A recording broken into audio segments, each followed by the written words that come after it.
প্রিয় ছাত্রছাত্রীরা, আশা করি তোমরা প্রত্যেকে ভালো আছো।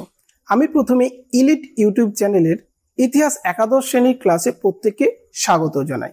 আমরা বিগত ক্লাসে ইতিহাস পার্ট ইউনিট অন, সেই ইউনিট অনের 3টি পর্বের বিষয়বস্তু নিয়ে আলোচনা করা হয়েছে।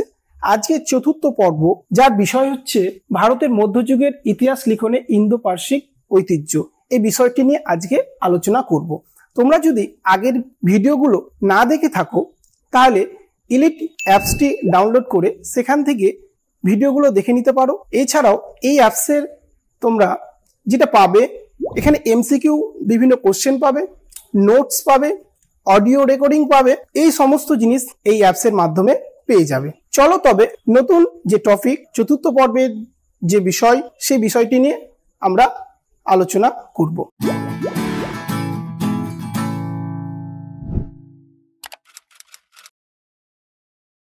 তো যে বিষয়টি আছে ভারতের মধ্যযুগের ইতিহাস লিখনে ইন্দো পার্সিক ঐতিহ্য। অতএব আমাদেরকে এই বিষয়টি আলোচনার আগে আমাদের জানতে হবে ভারতের ইতিহাসের যুগকে কয়টি ভাগে ভাগ করা হয়। তাহলে দেখো যে ভারতের যে ইতিহাসের যুগকে বা ভারতীয় ইতিহাসকে সাধারণত 3টি ভাগে ভাগ করা হয়ে থাকে। কয়টি? 3টি ভাগে। 3টি ভাগে ভাগ করা। প্রথমটা কি? প্রাচীন ভারতের ইতিহাস, প্রাচীন ভারতের ইতিহাস। দ্বিতীয়টি হচ্ছে মধ্যযুগ, মধ্যযুগের ভারতের ইতিহাস। আর 3 নম্বর হচ্ছে আধুনিক ভারতের ইতিহাস, আধুনিক ভারতের ইতিহাস।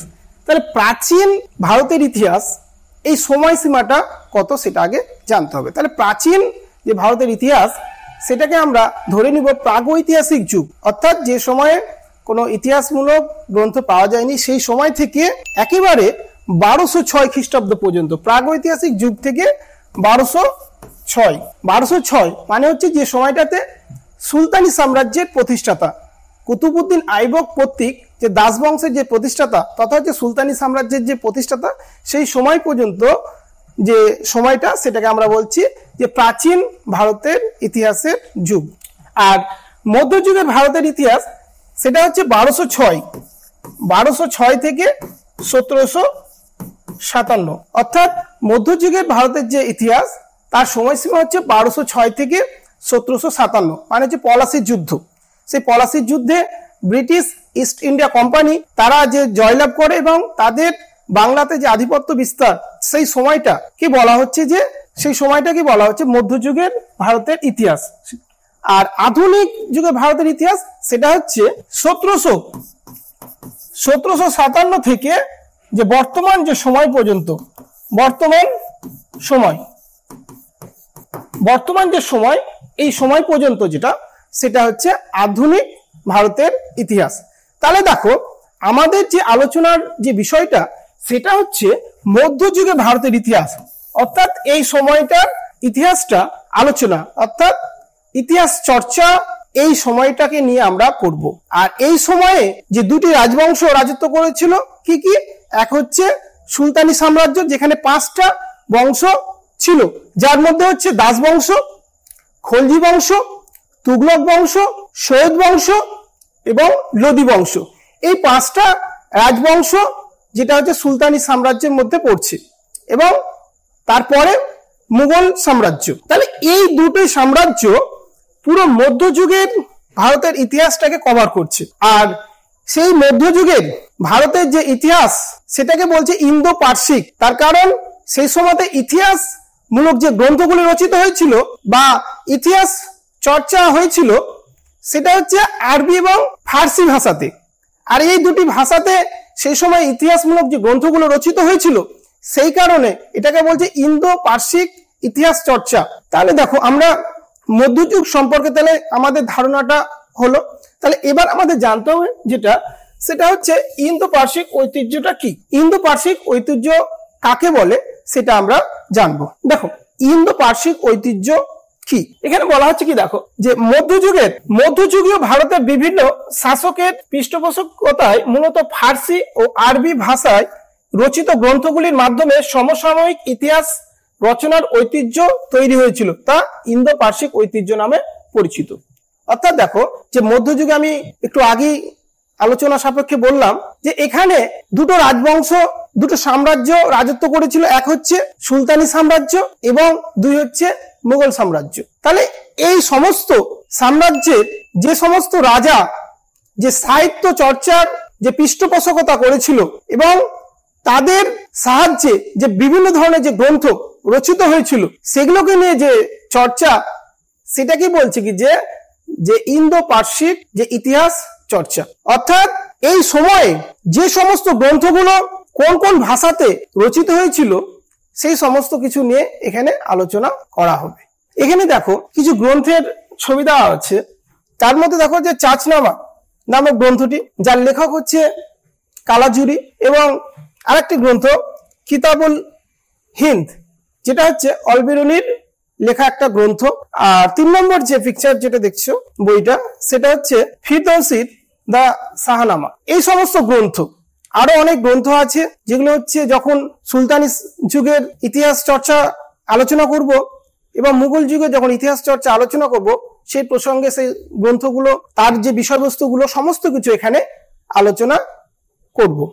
ইন্দো পার্সিক ইতিহাস চর্চার প্রধান ধারা, অর্থাৎ ইন্দো পার্সিক যে ইতিহাস চর্চা হয়েছিল তার কয়েকটি ধারা ছিল। এই ধারাগুলোর মধ্যে দেখো, প্রথমে হচ্ছে আত্মজীবনীমূলক, দ্বিতীয়তে আছে প্রশাসনিক কার্যাবলী বিবরণ, তৃতীয়তে আছে চিঠিপত্র, চতুর্থ হচ্ছে কবিতা, পঞ্চম হচ্ছে কথোপকথন, ষষ্ঠ হচ্ছে নীতিশাস্ত্র, সপ্তম হচ্ছে উপদেশমূলক সাহিত্য, আর অষ্টম হচ্ছে রাজনৈতিক ইতিহাস। অর্থাৎ যে ইন্দো পার্সিক যে ইতিহাস চর্চা হয়েছিল, তো এই সমস্ত ধারাগুলোকে, এই সমস্ত দিকগুলোকে অবলম্বন করে ইতিহাসমূলক বিভিন্ন যে গ্রন্থগুলো সেগুলো রচিত হয়েছিল। ইন্দো পার্সিক ইতিহাস চর্চার যে প্রধান ধারাগুলো এখানে দেখতে পাচ্ছ, এই ধারাগুলোকে প্রত্যেকটিকে আলাদাভাবে আমরা আলোচনা করব। প্রথমে যেটা আছে সেটা হচ্ছে আত্মজীবনী। তার কারণ দেখো, সুলতানি যুগ এবং মুঘল যুগ, এই দুটি যুগের সময়, এই সময়ে অনেক আত্মজীবনীমূলক গ্রন্থ রচিত হয়েছিল। আর এই সমস্ত গ্রন্থগুলো রচিত হয়েছিল সেটা হচ্ছে দুটি ভাষায়, এক হচ্ছে ফার্সি আর একটি হচ্ছে আরবি এবং ফার্সি। এই দুটি ভাষাতে এই গ্রন্থগুলো রচিত হয়েছিল। এবং অনেক গ্রন্থ এমন আছে যেগুলো প্রথমে আরবিতে রচিত হয়েছিল, কিন্তু পরবর্তীতে সেটা ফার্সি ভাষাতে সেটাকে আবার অনুবাদ করা হয়েছিল। অর্থাৎ আবার অনেক আছে ফার্সি ভাষাতে রচিত হয়েছিল, পরে সেটাকে আরবি ভাষাতে অনুবাদ করা হয়েছে। এই সমস্ত গ্রন্থগুলো যেগুলো ছিল বেশিরভাগই আত্মজীবনীমূলক। তার মধ্যে উল্লেখযোগ্য হচ্ছে সম্রাট বাবর নিজেই লিখেছিলেন তুজুক-ই-বাবরি। সম্রাট বাবর যে গ্রন্থখানি লিখেছিলেন আত্মজীবনীমূলক, সেটা হচ্ছে তুজুক-ই-বাবরি। তুজুক-ই-বাবরি যে গ্রন্থটা তিনি নিজেই লিখেছিলেন। এছাড়াও বাবর কন্যা যে গুলবদন বেগম হুমায়ুন নামা গ্রন্থটি লিখেছিলেন। কে? গুলবদন বেগম। এছাড়া জাহাঙ্গীর, আমরা জানি জাহাঙ্গীর একজন চিত্রশিল্পীও ছিলেন। তো তাহলে তিনি তার যে চিত্রের প্রতি তার ভালোবাসা এবং চিত্রটাকে যে তিনি তার সাম্রাজ্যের একটা অঙ্গ হিসাবে রেখেছিলেন এবং তার উপরে তিনি একটা গ্রন্থ লিখেছিলেন, সেটা যে তুজুক-ই-জাহাঙ্গীরি। তাহলে এই সমস্ত যে গ্রন্থগুলো সবই ছিল আত্মজীবনীমূলক এবং এই গ্রন্থের মাধ্যমে রাজা নিজের যে ব্যক্তিগত যে কাহিনী, ব্যক্তিগত ঘটনাবলী, তার যে ভালো লাগার বিষয়বস্তু সমস্ত কিছু এর মাধ্যমে তিনি তুলে ধরতেন। এরপরে রয়েছে প্রশাসনিক কার্যাবলীর বিবরণ। অর্থাৎ যে ইন্দো পার্সিক যে ইতিহাস চর্চার যে ধরন, তার মধ্যে পড়ছে প্রশাসনিক কার্যাবলীর বিবরণ। আমি আগেই বলেছি কি যে সুলতানি যুগ এবং মুঘল যুগ উভয় ক্ষেত্রে যে সরকারি ভাষা ছিল সেটা যে ফার্সি। অন্যান্য ভাষা সেই সময় প্রচলিত ছিল, সেগুলো ছিল না তা নয়। সে সময় আরবি ছিল, তার সঙ্গে হিন্দি, সংস্কৃত এই সমস্ত ভাষা ছিল। তবে সরকারি ভাষা, অর্থাৎ যে সরকারি যে সমস্ত কাজগুলো হতো, প্রশাসনিক যে কাজগুলো হতো, সমস্ত কাজ হতো সেটা হচ্ছে ফার্সি ভাষাতেই সমস্ত কাজ হতো। তাহলে সরকারি ভাষা হিসাবে ফার্সি। তো সেখানে যে প্রশাসনিক কার্যাবলীর যে বিবরণ, অর্থাৎ একটা প্রশাসন চালার জন্য কি কি দরকার, কিভাবে কেন্দ্রীয় সরকারকে পরিচালনা করা হবে এবং আঞ্চলিক সরকারকে কিভাবে হ্যান্ডেল করতে হবে, এই সমস্ত কিছু যে প্রশাসনিক কার্যাবলী বিবরণের মাধ্যমে তুলে ধরা হয়েছে। অর্থাৎ যে বহিঃশত্রু আক্রমণ করার জন্য প্রশাসনিক দিক থেকে কোন কোন পদক্ষেপ নেওয়া হবে, এই সমস্ত কিছু এই সমস্ত কার্যাবলী সেটা সম্ভব হতো, সেটা হচ্ছে ফার্সি ভাষাতেই এই সমস্ত কার্যাবলী সেটা সম্পন্ন হতো। এরপরে দেখো যেটা আছে সেটা হচ্ছে চিঠিপত্র। সুলতানি যুগ এবং মোগল যুগ উভয় সময়ে চিঠিপত্রের আদান প্রদান হতো, আর এই চিঠিপত্রগুলো যে ভাষাতে লেখা হতো সেটা হচ্ছে ফার্সি ভাষা। ফার্সি ভাষাতেই যে চিঠিপত্রগুলো লেনদেন হতো। তাহলে দেখো এই থেকে বোঝা যাচ্ছে যে সেই সময়ে ফার্সি ভাষাতেই যে ব্যক্তিগত যে কাজগুলো, চিঠিপত্র মানে সেটা বুঝতে পারছো সেটা ব্যক্তিগত দিকে বেশি ব্যবহার করা হয়। তার কারণ সেই সময়ে এখন যে আধুনিক যুগের মতো যে মোবাইল বা টেলিফোন এই সমস্ত কিছু যে যোগাযোগ মাধ্যম ছিল না, সেটা হতো চিঠিপত্রের মাধ্যমেই সেই লেনদেনটা হতো, আদান প্রদান সেটা চিঠিপত্রের মাধ্যমেই হতো। তাহলে এই যে চিঠিপত্র যে আদান প্রদান সমস্ত কিছু ফার্সি ভাষাতেই লেখা হতো, এবং সেখান থেকে যে সেই সময়ের যে ইন্দো পার্সিক যে ইতিহাস চর্চা সেই সম্পর্কে আমরা জ্ঞান অর্জন করতে পারি। পরবর্তীতে আছে কবিতা। কবিতা মধ্যযুগে আমরা অনেক যে কবি নাম আমরা পাই, যেমন আমির খসরু থেকে শুরু করে এরকম অনেক কবির নাম পাই যারা হচ্ছে তারা কবিতা লিখতেন, কবিতা লিখতে ভালোবাসতেন। সেই কবিতাগুলো লেখার যে বিষয়, সেই বিষয়গুলো হচ্ছে সেটা সেই সম্রাটকে কেন্দ্র করে বা সুলতানকে কেন্দ্র করে হতে পারে, বা কোনো একটা যুদ্ধ সেটাকে কেন্দ্র করে হতে পারে, বা সমাজে কোনো একটা বিশেষ ঘটনা ঘটেছে, দুর্ঘটনা ঘটেছে, সেই ঘটনাকে কেন্দ্র করে কবিতা লেখা যেতে পারে। তাহলে দেখো যে এই সমস্ত যে কবিতাগুলো ব্যক্তিগতভাবে কবিতাগুলো লেখা হতো, এবং যেগুলো লিখত কবিরা, আমির খসরুর মতো যে কবিরা, সমস্ত কিছু সেটা হচ্ছে ফার্সি ভাষাতে কবিতা লিখত। আরবি ভাষাতেও লেখা হতো সেটা নয়, তবে ফার্সি ভাষাতে বেশি কবিতাগুলো লেখা হয়েছিল। এবার হচ্ছে কথোপকথন। কথোপকথন মানে হচ্ছে একজন, দুজন বা তিনজন বা চারজনের মধ্যে যে কথাবার্তা, যে বিনিময়। দেখো যে ছবিটা দেখতে পাচ্ছ, এখানে অনেকজন একে অপরের সঙ্গে কথা বলছে। তাহলে সে কথা বলছে, সে কথাটা হচ্ছে একটা নির্দিষ্ট একটা ভাষাতে কথা বলছে, তাই তো? সে বাংলা হোক, হিন্দি হোক, ইংরেজি হোক, ফার্সি হোক। তো তাহলে দেখো কথোপকথন সেটা হচ্ছে একটা নির্দিষ্ট একটা ভাষার মাধ্যমে হয়। তাহলে মধ্যযুগে বিশেষ করে সুলতানি যুগ এবং মুঘল যুগ এই সময়ে তারা কোন ভাষাতে কথা বলতো? তাহলে তারা যে ভাষাতে কথা বলতো সেটা হচ্ছে ফার্সি। ফার্সি ভাষাতে তারা কথা বলতো। বেশিরভাগ জনগণ ফার্সি ভাষাতে কথা বলতো। তার কারণ ফার্সি ভাষাটা হচ্ছে যেটা ছিল একটা সরকারি ভাষা, সমস্ত কাজকর্ম এই ভাষার মাধ্যমেই হতো, সরকারি বিভিন্ন কার্য এই ভাষাতেই সম্পন্ন হতো। তাহলে দেখো মানুষের তাহলে ঝোঁকটা সেই দিকেই থাকবে, সেই ভাষাটা চর্চার দিকেই থাকবে, তাই তো? সেটাই স্বাভাবিক। সেই রকমই দেখো সেই সময় সেটাই ঘটেছিল, কিন্তু জনগণ, বেশিরভাগ জনগণ তারা যে কথোপকথনের যে ভাষা হিসাবে তারা সেই ফার্সি ভাষাকেই ধরে নিয়েছিল, অর্থাৎ ফার্সি ভাষাতেই তারা কথা বলতো। তাহলে একটা জিনিস ক্লিয়ার হয়ে গেল যে মধ্যযুগে, সুলতানি যুগ এবং মুঘল যুগে ফার্সি ভাষাতে জনগণ, মানুষ তারা কথা বলতো। এবার হচ্ছে নীতিশাস্ত্র। সুলতানি যুগে এবং মুঘল যুগে অনেক গ্রন্থ, নীতিশাস্ত্রমূলক অনেক গ্রন্থ রচিত হয়েছিল, এবং যার মাধ্যমে সুলতানি যুগ এবং মুঘল যুগের সামাজিক, রাজনৈতিক, অর্থনৈতিক যে ইতিহাসগুলো জানা যেত। তাহলে নীতিশাস্ত্রমূলক যে গ্রন্থ, অর্থাৎ যে গ্রন্থের মাধ্যমে যে সমাজের তথা রাজ্যের অর্থনৈতিক, সামাজিক এবং রাজনৈতিক দিকগুলো উন্নয়নের বিষয়ে সেখানে আলোচনা করা হয়ে থাকে। তাহলে নীতিশাস্ত্রমূলক যে গ্রন্থের মধ্যে আমরা সুলতানি যুগে যে গ্রন্থটির নাম প্রথমে আসে সেটা হচ্ছে সেই সময়ের বিখ্যাত সাহিত্যিক এবং লেখক জিয়াউদ্দিন বার্নি, তার লেখা গ্রন্থ হচ্ছে তারিখ-ই-ফিরোজশাহী।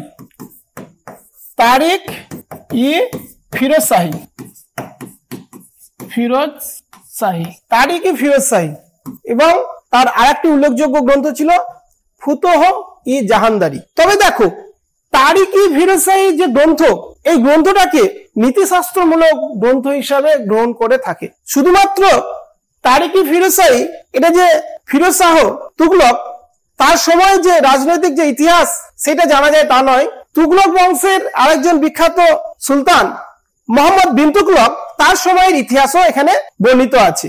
বিশেষ করে যে মোহাম্মদ বিন তুগলক রাজধানী যে স্থানান্তর, সেটা যে তার ভুল একটা পদক্ষেপ ছিল, সেই বিষয়ে তারিক-ই-ফিরোজশাহী গ্রন্থে জিয়াউদ্দিন বার্নি সেটাকে ব্যাখ্যা করেছেন এবং সেটা না করলে যে রাজ্যের কোনো ক্ষতি হতো না সেটাও তিনি বলেছিলেন। অর্থাৎ এই সমস্ত গ্রন্থগুলো রাজ্যের বা রাষ্ট্রের যে ভালো দিকগুলো এখানে তুলে ধরার চেষ্টা করা হয়েছে। এবার দেখো যে উপদেশমূলক গ্রন্থ, উপদেশমূলক গ্রন্থ বা সাহিত্য যেখানে উপদেশ দেওয়া হয়েছে, অর্থাৎ যে সুলতানি সাম্রাজ্যের প্রথম দিকে 1206 খ্রিস্টাব্দে কুতুবউদ্দিন আইবক দাস বংশের প্রতিষ্ঠা করেছিল এবং তার পরবর্তী সে কুতুবউদ্দিন আইবক থেকে ইলতুৎমিশ থেকে শুরু করে রাজিয়া থেকে শুরু করে এই সমস্ত যে সুলতানদের, যারা হচ্ছে প্রথম দিকে একটা রাজবংশকে টিকিয়ে রাখার জন্য অনেক সমস্যায় পড়ছিল, কিভাবে রাজবংশটাকে সামলাবেন তাদের মধ্যে অনেক সমস্যা সৃষ্টি হচ্ছিল। তখনই দেখো এই সময়ে এই ধরনের উপদেশমূলক যে সাহিত্য বা গ্রন্থ রচিত হয়েছিল। তার মধ্যে উল্লেখযোগ্য হচ্ছে হাসান নিজামীর তাজ উল মাসির। তাহলে হাসান নিজামীর তাজুল মাসির এই গ্রন্থটি ছিল একটা উপদেশমূলক গ্রন্থ, যেখানে এই সুলতানি সাম্রাজ্যের যে প্রথম দিকের সুলতানদের রাজ্য চালার ক্ষেত্রে উপদেশ দিয়ে থাকেন। অর্থাৎ একটা রাজ্য চালাতে গেলে কোন কোন দিকগুলো তাদেরকে দেখতে হবে, সমস্ত কিছু এই গ্রন্থের মাধ্যমে আলোচনা করা হয়েছে। এবার হচ্ছে রাজনৈতিক ইতিহাসমূলক গ্রন্থ। তাহলে এই সময়ে অনেক রাজনৈতিক ইতিহাসমূলক গ্রন্থ রচিত হয়েছিল। তাহলে ইন্দো পার্সিক যে ইতিহাস চর্চার ধরন হিসাবে রাজনৈতিক ইতিহাস মানে ইতিহাসমূলক যে গ্রন্থ। তাহলে রাজনৈতিক যে ইতিহাসমূলক যে গ্রন্থ, তার মধ্যে আমরা প্রথমে যেটা দেখতে পাবো আব্বাস শেরওয়ানির তারিক-ই-শেরশাহী। আব্বাস শেরওয়ানির তারিক-ই-শেরশাহী যে গ্রন্থগুলি সেটা দেখতে পারবো। তারপরে হচ্ছে আব্দুল্লাহর তারিক-ই-দাউদি, আব্দুল্লাহর তারিক-ই-দাউদি। তাহলে এই দুটো গ্রন্থ যেটা হচ্ছে রাজনৈতিক যে ইতিহাস, রাজনৈতিক ইতিহাসমূলক গ্রন্থ। তাহলে এর মাধ্যমে একটা রাজবংশের যে রাজনৈতিক ইতিহাসটা আমরা জানতে পারি। তাহলে ইন্দো পার্সিক যে ইতিহাস চর্চার ধরন হিসাবে আমরা যেটা পেলাম রাজনৈতিক ইতিহাস, তাহলে এখানে অন্য কিছুকে দেখায়নি, এখানে রাজনৈতিক ইতিহাসটা বা একটা রাজবংশের রাজনৈতিক যে পরিকাঠামো এই সমস্ত কিছু নিয়ে আলোচনা করা হয়েছে। তাহলে রাজনৈতিক ইতিহাসটা যে ইন্দো পার্সিক যে ইতিহাস চর্চার ধরন হিসাবে আমরা এটাকে রাখতে পারি। এবার আমরা যেটা দেখব ইন্দো পার্সিক ইতিহাস চর্চার বৈশিষ্ট্য, ক্যারেক্টারিস্টিক্সটা কিরকম সেটা আমরা দেখব। ইন্দো পার্সিক ইতিহাস চর্চার বৈশিষ্ট্য হিসাবে আমি প্রথমে যেটা রেখেছি সেটা হচ্ছে সঠিক সন তারিখের উপস্থাপন। তাহলে দেখো আমরা প্রাচীন যুগের ইতিহাস, প্রাগৈতিহাসিক যুগ থেকে শুরু করে যে 1206 এই যে সময়টাকে আমরা প্রাচীন যুগের ভারতের যে ইতিহাস ধরছি, সেই সময়ে যে সাল তারিখ এই সমস্ত ক্ষেত্রে অনেক সমস্যা সৃষ্টি হয়েছে। সবকিছুতে একটা আনুমানিক একটা ধারণা নিয়ে আমাদেরকে চলতে হয়েছিল।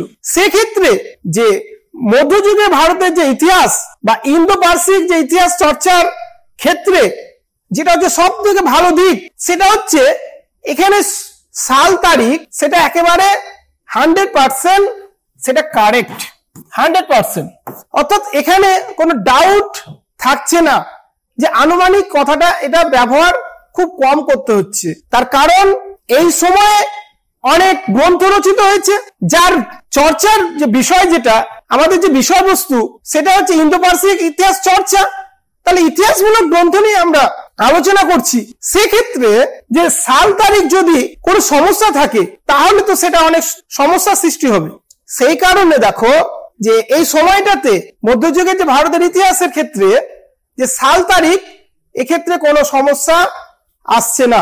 সেই কারণে এর বৈশিষ্ট্য হিসেবে প্রথমেই যে সঠিক সাল তারিখের যে উপস্থাপন, এই কথাটা আমি জোর দিয়ে বলতে পারছি। তারপরে দেখো যেটা আছে যে ইসলামের মহত্ব স্থাপন। তাহলে মধ্যযুগের যে ভারতের যে ইতিহাস, এর যে বৈশিষ্ট্য হিসাবে ইসলাম ধর্মের যে মহত্ব স্থাপন বা ইসলাম ধর্ম যে প্রচার, এটাকে রাখা হয়েছে। এবং ইসলাম ধর্মের যে প্রচার এবং মহত্ব, যেখানে অন্যান্য ধর্মগুলো এখানে ক্ষীণ আকারে দেখা দিয়েছিল, অতএব বৈশিষ্ট্য হিসাবে বলতে পারি যে এই সময়ে ইন্দো পার্সিক যে ইতিহাস চর্চার যে বৈশিষ্ট্য, সেখানে যে ইসলাম ধর্মের যে মহত্বকে যে প্রচার করা হয়েছিল, সেটা বলা যেতেই পারে। ইসলাম ধর্মের প্রসার সম্পর্কে এখানে আলোচনা করা হয়েছে। এখানে যে হিন্দু ধর্ম বা জৈন ধর্ম বা বৌদ্ধ ধর্ম, এই সমস্ত ধর্মের কোনো ব্যাখ্যা বা আলোচনা করা হয়নি। তো সে কারণে যে ইসলাম ধর্মের যে মহত্ব স্থাপন, এটাকে ইন্দো পার্সিক যে ইতিহাস চর্চার যে বৈশিষ্ট্য, সেই হিসাবে রাখা হয়েছে। পরবর্তী বৈশিষ্ট্য কি আছে দেখবো। এখানে রাখা হয়েছে যে উচ্চ বর্গের যে ইতিহাস, বৈশিষ্ট্য হিসাবে রাখা আছে উচ্চ বর্গের ইতিহাস। অর্থাৎ যে মধ্যযুগের যে ইতিহাস, সেখানে যে বিষয়টা নিয়ে চর্চিত হয়েছে সেটা হচ্ছে উচ্চ বর্গের। অর্থাৎ এখানে রাজার কাহিনী বা রাজবংশের কাহিনী, এই সমস্ত কিছু নিয়েই আলোচনা করা হয়েছে। বা কোন দেশ আক্রমণ করলো, সে রাজা সেই দেশকে আক্রমণ থেকে রক্ষা করলো, এই ধরনের কাহিনী এখানে আলোচিত হয়েছে। অর্থাৎ এখানে যে নিম্ন শ্রেণী বা মধ্য শ্রেণীর সমাজের, তাদের নিয়ে কোনো আলোচনা হয়নি বা কোনো ইতিহাসমূলক কোনো গ্রন্থ রচিত হয়নি। অর্থাৎ বৈশিষ্ট্য হিসেবে আমরা রাখতেই পারি সেটা হচ্ছে উচ্চ বর্গের ইতিহাস। তার কারণ আত্মজীবনীমূলক যে গ্রন্থগুলো রচিত হয়েছে, বা রাজনৈতিক ইতিহাসমূলক যে গ্রন্থগুলো রচিত হয়েছে, বা নীতিশাস্ত্রমূলক যে গ্রন্থগুলো রচিত হয়েছে, সেখানে কোনো প্রকার যে নিম্ন বর্গের যে মানুষ, তাদেরকে নিয়ে কোনো প্রকার আলোচনা হয়নি। অর্থাৎ এখানে যে উচ্চ বর্গের ইতিহাসটাই প্রাধান্য লাভ করেছে। এতক্ষণ আমরা যে ইন্দো পার্সিক যে ইতিহাস চর্চার যে ধরনগুলো কিরকম হবে, সেগুলো নিয়ে আলোচনা করলাম। এবার আমরা যেটা আলোচনা করব সেটা হচ্ছে সুলতানি যুগের ইন্দো পার্সিক ইতিহাস চর্চার বিকাশ। অর্থাৎ সুলতানি যুগ, এই সময়সীমাটা হচ্ছে কত, 1206 থেকে 1526 সুলতানি যুগের এই সময়। তাহলে সুলতানি যুগের সময়টা হচ্ছে 1206 থেকে 1526, যে প্রথম যে পানিপথের যুদ্ধ, বাবর যখন বাবর পরাজিত করছে ইব্রাহিম লোদিকে, সেখান থেকে মুঘল যুগের সূচনা হচ্ছে। অর্থাৎ এই সময়টাকে 1206 থেকে 1526, এই সময়টাকে আমরা সুলতানি যুগ হিসাবে ধরছি। 1206 কুতুবউদ্দিন আইবক কর্তৃক যে দাসবংশের প্রতিষ্ঠা থেকে শুরু করে প্রথম পানিপথের যে যুদ্ধ, এই সময় পর্যন্ত আমরা সুলতানি যুগ হিসাবে ধরছি। তাহলে দেখো, এই সুলতানি যুগে ইন্দো পার্সিক ইতিহাস চর্চার বিকাশ। তাহলে সুলতানি যুগে যে ইতিহাস চর্চার বিকাশ লাভ করেছিল, সেটা কোন ভাষাতে? সেটা হচ্ছে ফার্সি এবং আরবি। ফার্সি এবং আরবি এই দুটি ভাষাতে ইতিহাস চর্চা করা হয়েছিল বা ইতিহাস গ্রন্থগুলি লেখা হয়েছিল। দেখো, ফার্সি এবং আরবি ভাষা সুলতানি যুগে ছিল, এই সময় ইতিহাসমূলক গ্রন্থ রচিত হয়েছিল। এছাড়াও হিন্দি সংস্কৃত এই সমস্ত ভাষারও প্রচলন ছিল, কিন্তু সরকারি ভাষা সেটা ছিল ফার্সি। তাহলে সরকারি ভাষা যেহেতু ছিল ফার্সি, সেহেতু অনেক গ্রন্থ আরবি ভাষাতে লেখা হয়েছিল, এবং আরবি ভাষাতে লেখা হলেও সেটা আবার ফার্সি ভাষাতে সেটাকে অনুবাদ করা হয়েছিল। তাহলে বলতে পারি যে এই সময়ে যে প্রধান ভাষা হিসেবে ফার্সি ভাষা ছিল। তাহলে 1206 খ্রিস্টাব্দে যখন কুতুবউদ্দিন আইবক দাসবংশ প্রতিষ্ঠা করছে, সেখান থেকে সুলতানি সাম্রাজ্যের সূত্রপাত, এবং কুতুবউদ্দিন আইবকের পরবর্তী শাসক যারা ছিল, সেই ইলতুৎমিশ থেকে শুরু করে, রাজিয়া থেকে শুরু করে, এদের যে ইতিহাস জানার জন্য যে গ্রন্থটি, সেই গ্রন্থটির নাম হচ্ছে তাজ উল মাসির,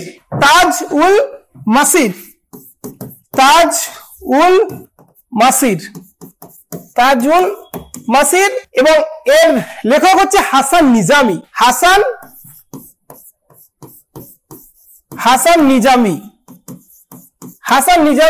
লেখা তাজুল মাসির। এখান থেকে যে কুতুবউদ্দিন আইবকের কাহিনী আমরা জানতে পারছি, তার সঙ্গে সঙ্গে ইলতুৎমিশের কাহিনী জানতে পারছি, তার সঙ্গে সঙ্গে আবার রাজিয়ার কাহিনী জানতে পারছি। আমরা জানি কি যে দাস বংশের এই তিনজন সুলতান তারা হচ্ছে প্রথম দিকের ছিলেন। তাহলে প্রথম দিকের ইতিহাসটা আমরা যে তাজুল মাসির হাসান নিজামী লেখা এই গ্রন্থের মাধ্যমে এই ইতিহাসটা আমরা জানতে পারছি। এই সময় যে সামাজিক রাজনৈতিক অর্থনৈতিক যে ইতিহাস সেটা আমরা জানতে পারছি। তাহলে দেখো, এছাড়াও নিজামউদ্দিন এই সময়ের আরেকজন উল্লেখযোগ্য সাহিত্যিক ছিলেন, তিনি হচ্ছেন মিনাজউদ্দিন সিরাজ। মিনাজউদ্দিন সিরাজ তার বিখ্যাত গ্রন্থটি 1260 খ্রিস্টাব্দে রচিত হয়েছিল। এই 1260 খ্রিস্টাব্দে তার বিখ্যাত গ্রন্থ যার নাম ছিল তাবাকাত ই নাসিরি। তাবাকাত ই নাসিরি এই গ্রন্থের মাধ্যমে আমরা যে দাস বংশের শেষের দিকে যে ইতিহাসটা আমরা জানতে পারতাম। তাহলে প্রথম দিকের যে ইতিহাসটা সে তাজুল মাসির থেকে আমরা জানতে পারছি, এবং শেষের দিকের ইতিহাসটা আমরা 1260 খ্রিস্টাব্দে তাবাকাত ই নাসিরি নামক যে গ্রন্থটি সেখান থেকে জানতে পারছি। তাহলে এই দুটো গ্রন্থ যে দাস বংশের যে ইতিহাসটা সেটা আমরা ভালোভাবেই জানতে পারছি এই গ্রন্থগুলির মাধ্যমে। আর এই সমস্ত গ্রন্থগুলো সবই হচ্ছে ফার্সি ভাষাতেই রচিত হয়েছিল, তার কারণ সরকারি ভাষা হিসেবে ফার্সি ছিল, সেটা আমরা নির্দ্বিধায় বলতে পারি, তাই তো। এছাড়াও আরেকজন উল্লেখযোগ্য কবি সাহিত্যিক ছিল যার নাম না করলে হয় না, অতএব তার নাম এবং তার আলোচনা অবশ্যই করতে হয়। তিনি হলেন হিন্দুস্তানের তোতা পাখি আমির খসরু। আমির খসরু যিনি 1290 থেকে 1320, তিনি 1290 থেকে 1320 খ্রিস্টাব্দ পর্যন্ত যে সুলতানি দরবারের সভাকবি হিসাবে ছিলেন। এই কারণে তাকে, তার যে সাহিত্যিক যে প্রতিভা, তার জন্য তাকে হিন্দুস্তানের তোতা পাখি বলা হতো। এবং তার যে বিখ্যাত যে গ্রন্থ তার নাম ছিল তুগলকনামা। তুগলকনামা গ্রন্থ। এই সমস্ত সাহিত্যিক এবং কবি ছাড়াও আরেকজন উল্লেখযোগ্য সাহিত্যিক ও লেখক ছিলেন জিয়াউদ্দিন বার্নি। তার লেখা গ্রন্থ ছিল তারিখ ই ফিরোজ শাহী।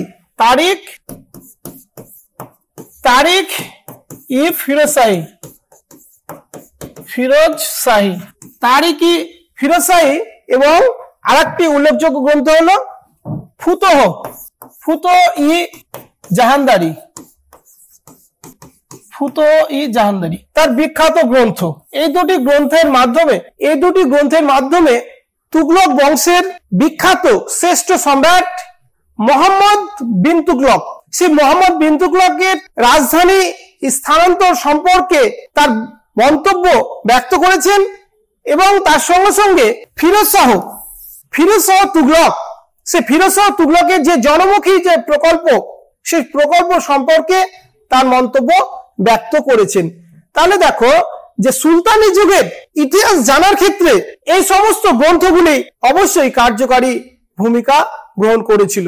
আর এই সমস্ত গ্রন্থগুলি তো ইতিহাস চর্চার বিষয় হয়ে দাঁড়িয়েছে। সুলতানি যুগের যে ইতিহাস জানার ক্ষেত্রে ফার্সি ভাষাতে বিশেষ করে যে সমস্ত গ্রন্থগুলি রচিত হয়েছিল, যার মাধ্যমে আমরা যে সুলতানি যুগের রাজনৈতিক ইতিহাস, সামাজিক ইতিহাস এই সম্পর্কে আমরা জ্ঞান অর্জন করে থাকি। যদিও সামাজিক বা ধর্মীয় ইতিহাসগুলোকে সেইভাবে গুরুত্ব দেওয়া হয়নি, কিন্তু রাজনৈতিক দিকগুলোকে যথেষ্ট ভালোভাবে ব্যাখ্যা করা হয়েছে। এছাড়াও সুলতানি যুগে আরবি ভাষাতেও অনেক গ্রন্থ রচিত হয়েছিল। এতক্ষণ আমরা ফার্সি ভাষাতে রচিত গ্রন্থগুলি সম্পর্কে জানলাম, এবার আমরা জানবো আরবি ভাষাতে রচিত গ্রন্থগুলো। তাহলে দেখো, আরবি ভাষাতে অনেক গ্রন্থ রচিত হয়েছিল। 712 খ্রিস্টাব্দে আরবরা সিন্ধু দেশ জয় করেছিল। আরবদের যে সিন্ধু দেশ জয়ের যে কাহিনী, সেটা চাচনামা গ্রন্থের মাধ্যমে জানতে পারি। সেখানে যে সিন্ধু রাজা যে পরাজিত হয়েছিল, সেই কাহিনীটি চাচনামা গ্রন্থের মাধ্যমে জানতে পারি, যেটা 753 753 খ্রিস্টাব্দ নাগাদ সেটা রচিত হয়েছিল। তাহলে আরবদের সিন্ধু দেশ যে আক্রমণ এবং সিন্ধু দেশ যে জয় লাভের যে কাহিনী, সেটা চাচনামা গ্রন্থের মাধ্যমে আমরা জেনে থাকি। আর এই চাচনামা গ্রন্থে লেখক কে ছিল? সেটা হচ্ছে কালাজুরি। কালাজুরি হচ্ছে যে চাচনামা গ্রন্থের লেখক ছিল, এবং চাচনামা গ্রন্থটি কোন ভাষাতে লেখা হয়েছিল? সেটা হচ্ছে আরবি ভাষা। তাহলে দেখো যে সুলতানি যুগের সূত্রপাত হচ্ছে 1206, তাহলে সেটা লেখা হচ্ছে 753। তাহলে দেখো যে এই যে আরবদের সিন্ধু দেশ জয়ের যে কাহিনী, সেটা জানা যাচ্ছে এই চাচনামা গ্রন্থটির মাধ্যমে। তাহলে সরকারি ভাষা ছিল ফার্সি। তাহলে আরবদের এই সিন্ধু দেশের যে জয়ের যে কাহিনী, যেটা হচ্ছে আরবি ভাষাতে লেখা হয়েছিল, সেটা পরবর্তীতে ফার্সি ভাষাতে অনুবাদ করা হয়েছিল। এরপরে আরবি ভাষাতে লেখা হয়েছিল যে উল্লেখযোগ্য গ্রন্থ, সেটা হচ্ছে উদ্বি লেখা কিতাবুল ইয়ামিন।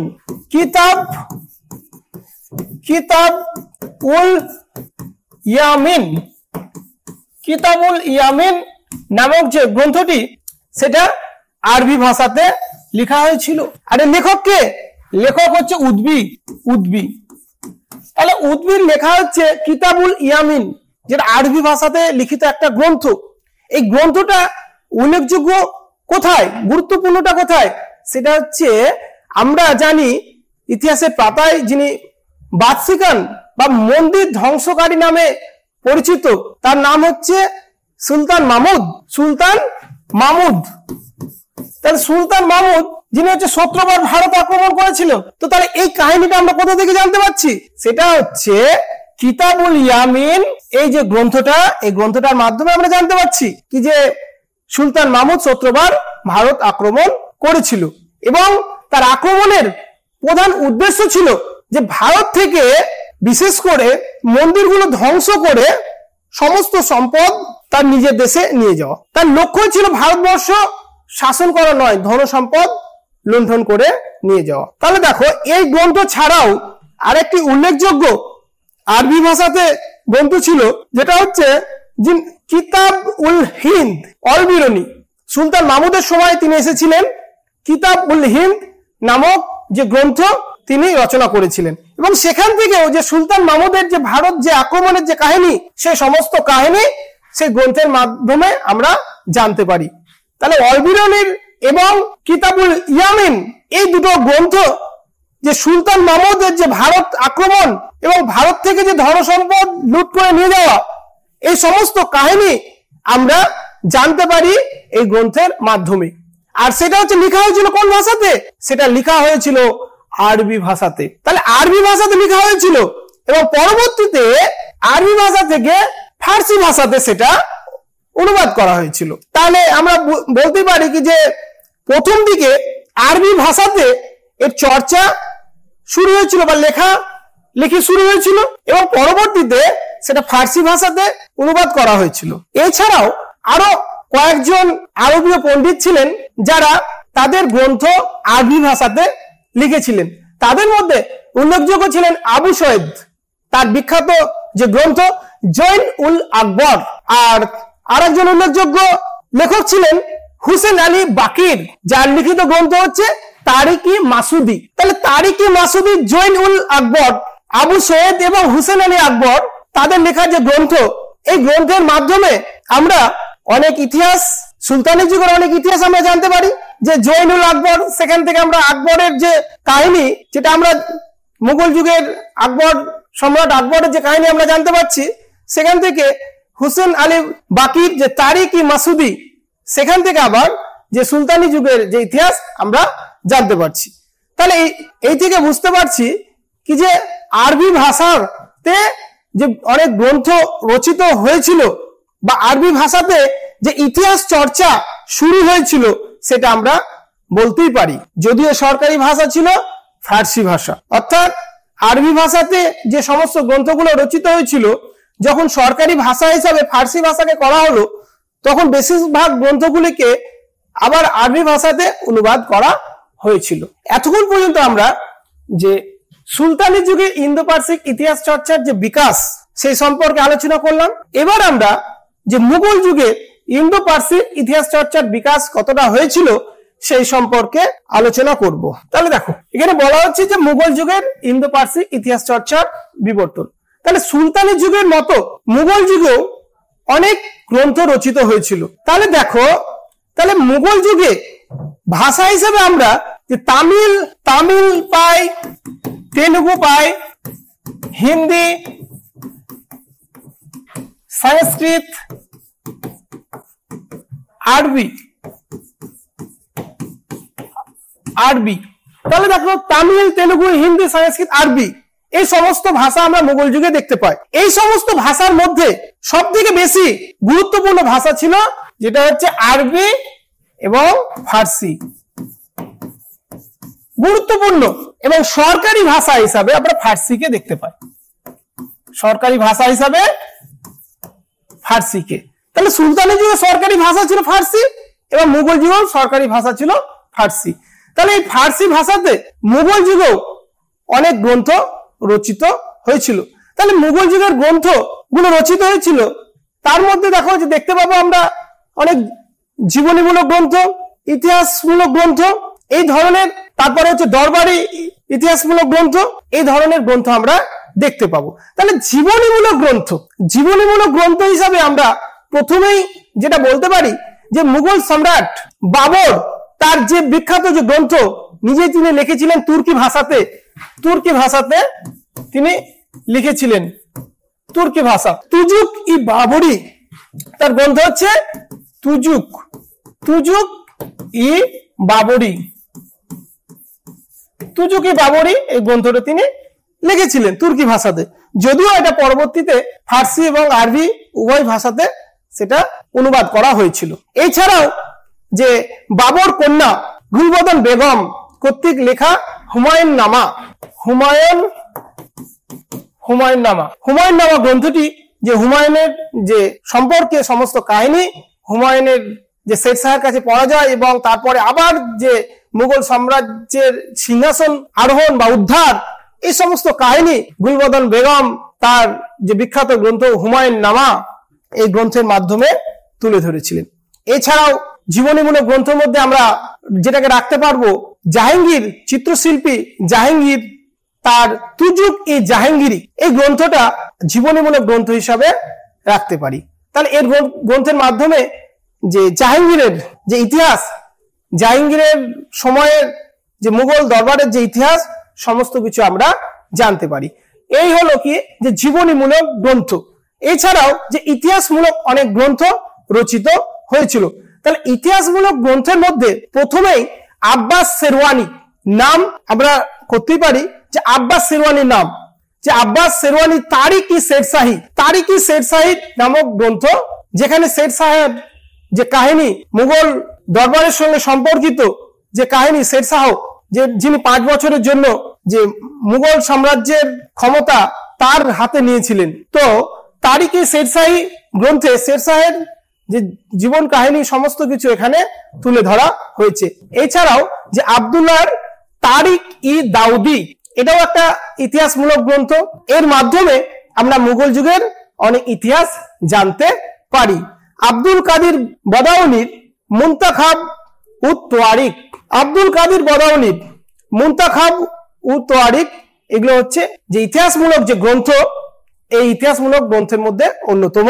এবং নিজামুদ্দিন আহমেদ তার যে লেখা যে গ্রন্থ তবাকাত ই আকবরী, এর মাধ্যমে আমরা মুঘল যুগের যে বিভিন্ন ইতিহাস আমরা জানতে পারি। তাহলে এই সমস্ত গ্রন্থগুলি প্রত্যেকটা হচ্ছে ইতিহাসমূলক গ্রন্থ। এছাড়াও তোয়ারিক ই ফেরিস্তা, এর মাধ্যমে আমরা মুঘল যুগের ইতিহাস জানতে পারি। তাহলে এই সমস্ত যে গ্রন্থগুলো সেগুলো হচ্ছে ফার্সি ভাষাতে লেখা হয়েছিল। তাহলে আমরা নির্দ্বিধায় বলতে পারি যে সুলতানি যুগে যেমন ইতিহাস চর্চা শুরু হয়েছিল, তেমনি মুঘল যুগেও ইতিহাস চর্চা শুরু হয়েছিল। বিভিন্ন ইতিহাসমূলক গ্রন্থ রচিত হয়েছিল, যে গ্রন্থগুলো নামগুলো বললাম। তাহলে জীবনীমূলক গ্রন্থ হিসাবে আমরা তুজুক ই বাবরি, হুমায়ুন নামা, তুজুকি, জাহাঙ্গীরি এই গ্রন্থগুলো যেমন পেলাম, তাহলে ইতিহাসমূলক গ্রন্থগুলির মধ্যে তারিকি শেরশাহী, তারিকি দাউদি, তারপরে হচ্ছে তাবাকাতি আকবরী, মুনতাখাব উ তোয়ারিক, ফেরিস্তার লেখা তোয়ারিক ই ফেরিস্তা, এই সমস্ত গ্রন্থগুলো আমরা পেলাম। এছাড়াও মুঘল যুগে অনেক দরবারি ইতিহাসমূলক গ্রন্থ রচিত হয়েছিল, যেগুলো জীবনীমূলক গ্রন্থ বা ইতিহাসমূলক গ্রন্থের মতনই খুবই গুরুত্বপূর্ণ।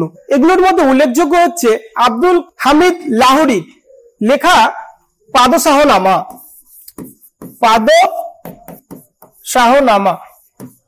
পাদশাহনামা আব্দুল হামিদ লাহোরী, যেখানে আমরা দরবারি ইতিহাস জানতে পারছি। এছাড়াও ইনায়েত খাঁ শাহজাহান নামা, তাহলে ইনায়েত খাঁ হচ্ছে কি শাহজাহান নামা। তাহলে পাদশাহনামা এবং শাহজাহান নামা দুটো হচ্ছে দরবারি ইতিহাস জানার জন্য দুটো গ্রন্থ আমরা পেলাম। এছাড়াও কাফি খাঁ, তার লেখা হচ্ছে মুনতাখাব উল লুবাব, মুনতাখাব উল লুবাব। তাহলে পাদশাহনামা, শাহজাহান নামা এবং মুনতাখাব উল লুবাব, তাহলে এগুলো হচ্ছে যে আমরা দরবারি যে ইতিহাস জানার জন্য একটা উল্লেখযোগ্য গ্রন্থ হিসাবে আমরা এগুলোকে রাখতে পারি। তাহলে এর মাধ্যমে আমরা মুঘল যুগের অনেক ইতিহাস জানতে পারি। এছাড়াও যে আকবরের যে সভাকবি হিসাবে পরিচিত আবুল ফজল, তার বিখ্যাত গ্রন্থ হচ্ছে আকবরনামা। এই আকবরনামা গ্রন্থ, এই গ্রন্থের মাধ্যমে আমরা বিশেষ করে আকবরের সময়ের যে অনেক ইতিহাস আমরা জানতে পারি। তাহলে ঐতিহাসিক দলিল হিসাবে আবুল ফজলের আকবরনামা কে আমরা রাখতে পারি। এতক্ষণ পর্যন্ত আমরা মুঘল যুগের ইন্দো পার্সিক ইতিহাস চর্চার বিবর্তন সম্পর্কে আলোচনা করলাম। তার আগে আমরা সুলতানি যুগের ইন্দো পার্সিক ইতিহাস চর্চার বিবর্তন সম্পর্কে জানলাম। তাহলে নির্দ্বিধায় বলতে পারি কি যে এই সময়ের ইতিহাস চর্চা হয়েছিল, এই সময় অনেক ইতিহাসমূলক গ্রন্থ রচিত হয়েছিল, তবে ক্ষেত্রে কিছু সীমাবদ্ধতা লক্ষ্য করা যায়। এই সীমাবদ্ধতা কোন কোন ক্ষেত্রে ছিল সেটা আমরা এবার দেখব। তাহলে দেখো, সীমাবদ্ধতা মানে কোন জায়গাতে সুলতানি যুগ এবং মুঘল যুগের ইতিহাস চর্চা আটকে গিয়েছিল বা সীমিত ছিল। সীমাবদ্ধতার প্রথম পয়েন্টে আমি রেখেছি রাজনৈতিক পক্ষপাত, অর্থাৎ যে ইতিহাসমূলক যে গ্রন্থগুলো রচিত হয়েছিল বেশিরভাগ ছিল রাজনৈতিক ইতিহাস, অর্থাৎ রাজনৈতিক ইতিহাসকে কেন্দ্র করেই রচিত হয়েছিল এই সময়ের গ্রন্থগুলো। সেখানে অন্যান্য দিকগুলোকে তুচ্ছ করে দেখা হয়েছে, সামাজিক বা ধর্মীয় অর্থনৈতিক বিষয়গুলোকে সেইভাবে দেখা হয়নি। অর্থাৎ রাজনৈতিক পক্ষপাতমূলক কাহিনী রচনা করতেই এই সমস্ত ঐতিহাসিক লেখক এবং যে সভাকবি যারা এই ধরনের গ্রন্থগুলো লিখেছিল তারা সীমাবদ্ধ ছিল, সেখানে রাজনৈতিক ইতিহাসকেই বেশি করে দেখিয়েছে।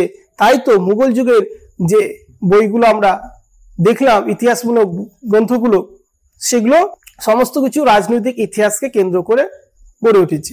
তারপরে আবার যে জীবন স্মৃতিমূলক যে গ্রন্থগুলো, আত্মজীবনীমূলক যে গ্রন্থগুলো, সমস্ত কিছু সেগুলো হচ্ছে রাজাকে কেন্দ্র করেই দেখানো হয়েছে, অর্থাৎ রাজার গুণগান সেখানে করা হয়েছে, অর্থাৎ রাজার কাহিনী সেখানে বর্ণিত রয়েছে। সেখানে অন্যান্য কাহিনীগুলোকে সেইভাবে তুলে ধরা হয়নি যেখানে রাজনৈতিক কাহিনীগুলোকে যেভাবে তুলে ধরা হয়েছে। তাহলে এর সীমাবদ্ধতা হিসাবে আমরা রাজনৈতিক পক্ষপাতমূলক এই গ্রন্থগুলো, সেটা আমরা নির্দ্বিধায় বলতে পারি। দ্বিতীয় পয়েন্ট কি আছে দেখবো। দ্বিতীয় পয়েন্টে রাখা হয়েছে যে ধর্মীয় সংকীর্ণতা। আমরা ভারতবর্ষে বসবাস করি। ভারতবর্ষ হচ্ছে হিন্দু, মুসলিম, জৈন, বৌদ্ধ বিভিন্ন ধর্মের সমন্বয়ে গঠিত একটা দেশ। সেখানে প্রত্যেকটা ধর্ম প্রাধান্য পেয়েছে, কিন্তু যে সময়ের ইতিহাস যেটা হচ্ছে মুঘল যুগ এবং সুলতানি যুগের, সেই সময়ে ধর্মীয় বিষয়টাকে একেবারে সংকীর্ণভাবে ব্যাখ্যা করা হয়েছে। সেখানে ইসলাম ধর্ম ছাড়া অন্য কোনো ধর্ম সেখানে প্রাধান্য পায়নি। সেখানে ইসলাম ধর্মের যে মহত্বটা বা ইসলাম ধর্ম প্রচার, এই সমস্ত কিছুকে তুলে ধরা হয়েছে। সেখানে যে হিন্দু ধর্ম বা জৈন ধর্ম বা বৌদ্ধ ধর্ম বা অন্যান্য ধর্ম, সেই ধর্মগুলো সম্পর্কে কোনো কিছু বলা হয়নি বা কোনো কিছু যে পদক্ষেপ সেগুলো গ্রহণ করা হয়নি।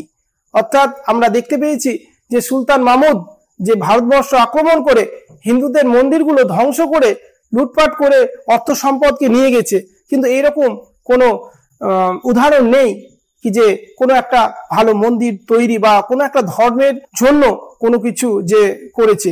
যদিও আমরা যে আকবরের সময়ে যে ধর্মীয় বিষয়টাকে বেশি প্রাধান্য দেওয়া হয়েছিল, তিনি অন্যান্য ধর্মের প্রতি সমানভাবে তার যে ধর্মটাকে ব্যাখ্যা করেছিলেন সেটা অন্যভাবে সেটা ব্যাখ্যা করা যেতে পারে।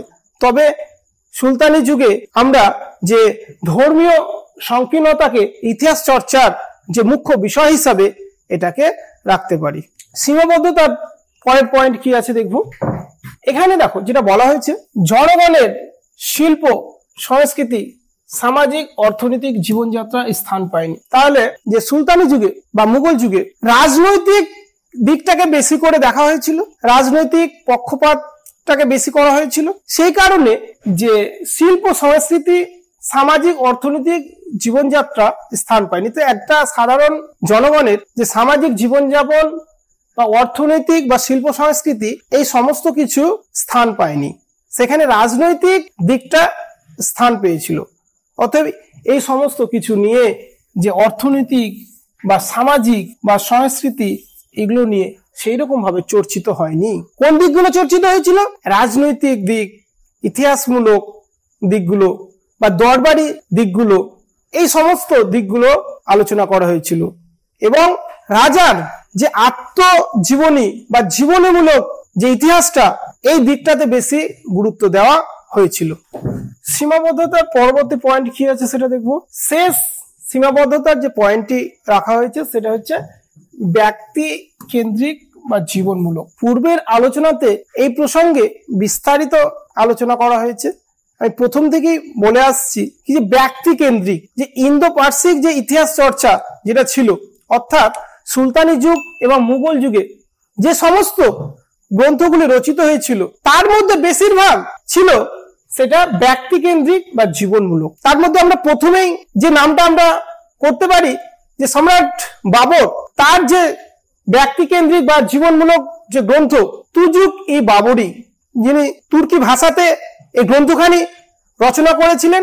এছাড়াও যে গুলবদন বেগম রচিত হুমায়ুন নামা এবং জাহাঙ্গীর রচিত তুজুক-ই-জাহাঙ্গীরি, এই সমস্ত যে গ্রন্থ সেগুলো ছিল কি ব্যক্তিকেন্দ্রিক বা জীবনমূলক। তাহলে দেখো ব্যক্তিকেন্দ্রিক বা জীবনীমূলক গ্রন্থ অর্থাৎ রাজাকে কেন্দ্র করে, সম্রাটকে কেন্দ্র করে, সুলতানকে কেন্দ্র করে এই গ্রন্থগুলো রচিত হয়েছিল। অর্থাৎ এই সময় এমন কোন গ্রন্থ নেই যেখানে সমাজের নিম্ন শ্রেণীর মানুষের কথা বলা হয়েছে, যে সমাজে খেটে খাওয়া মানুষের কথা বলা হয়েছে বা মধ্যবিত্ত মানুষের কথা বলা হয়েছে বা শিল্প সংস্কৃতি উন্নতির কথা বলা হয়েছে বা ধর্মের উন্নতির কথা বলা হয়েছে, অন্য ধর্মের প্রতি সহানুভূতিকে নিয়ে কোনো গ্রন্থ রচিত হয়েছে, এইরকম কোনো গ্রন্থ এই সময় রচিত হয়নি। তাহলে সীমাবদ্ধতা কোথায় ছিল? আটকে গিয়েছিল এক জায়গাতে, সেটা হচ্ছে ব্যক্তি কেন্দ্রিক বা জীবনীমূলক, অথবা সেই জায়গাতে গিয়ে আটকে গিয়েছিল। এই ছিল মধ্যযুগের ভারতের ইন্দো পার্সিক যে ঐতিহ্য নিয়ে আলোচনা। তোমাদের যদি এই ভিডিওটি ভালো লেগে থাকে অবশ্যই লাইক, কমেন্ট এবং শেয়ার করবে। ইতিহাস পাঠ তথা ইউনিট 1 4টি পর্ব অলরেডি আলোচনা করা হলো। পঞ্চম পর্ব তথা শেষ পর্বের ভিডিও অবশ্যই অতি শীঘ্রই আনার চেষ্টা করা হবে। এই ধরনের এডুকেশনাল ভিডিও আরও দেখতে চ্যানেলটিকে সাবস্ক্রাইব করে এলিট পরিবারের মেম্বার হয়ে যাও। Thank you so much and always remember, knowledge worth sharing.